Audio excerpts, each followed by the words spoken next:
В тот светлый день, когда земля рождалась, и нас, людей, благословляли боги в срединном мире, жизнь с добром и верой, и в дар для памяти о том чудесном сотворении, помус преподнесли они путом. Стальной клинок, хранящий сотни звуков, заговорил на сотнях языках, и песни звонкие Якутов озвучил в самых трепетных сердцах. И боги говорили в песнях с нами о том, какой любовью заклинали помус и закляли словом. Мы звук божественный сковали прочной сталью, чтоб вы могли в руках его держать и жалом тонким, гибким извлекать все голоса племен, что мы создали. Певучими стихами разных стран наделили гордое творение. И трели птиц и крыльев их парения хранит теперь стальной помусостан. И сила в нем таится непростая. Беду и горе одолеет тот, кому послышится лишь песнь святая, а Бог помус за счастье позовет. И дух светлее над тоскою южной, и скорбь легла, когда помус поет. И в битве побеждает самый дружный, сплоченный песней славную народ.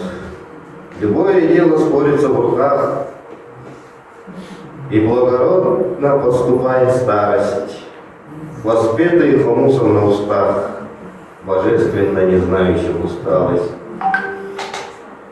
И память в нем хранится вековая.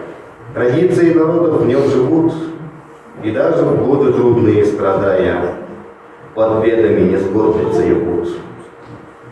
Он словно гибкая струна хумуса, звенящая морозной тетивой, подкрасться сможет тихо на хумусах, лучами стрелами повергнуть холод зной.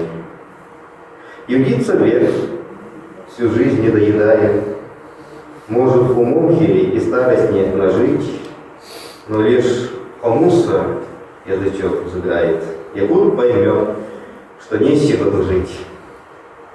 Так песню хомуса скрасит ночи, холодной, долгой и скупой зимы, оттает грусть печалью одинокой, разбудит утром радостью весны, и в травах летний ветер залетает, морозы сокрушив и стужу укротив, над луговым простором заиграет помус по-богатырски всем грехи простив,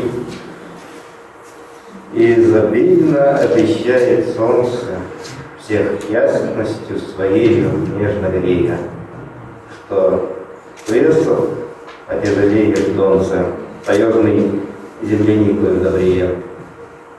Голодный зверь забудет зимний холод, и слабые олени залоснятся, и птицы будут стричь небесный полог, и счастьем песни лета заискрятся. И вот тогда земля помолодеет, все станут приглашать на славный пир, и в радостной березовой аллее во славу добрых духов чистить мир.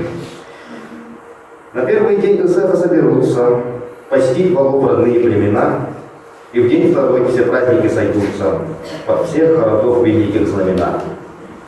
И третий день широкого Исаха больших земель богатыри разбудят, их состязания ловких игр утеху. Благословлять помус наш звонкий будет. Так праздник в честь богов, творцов вселенной, заговорен был в тоненький предмет и вручен. Светлый день, как давний тленный, помусом, как божественный завет. Спасибо.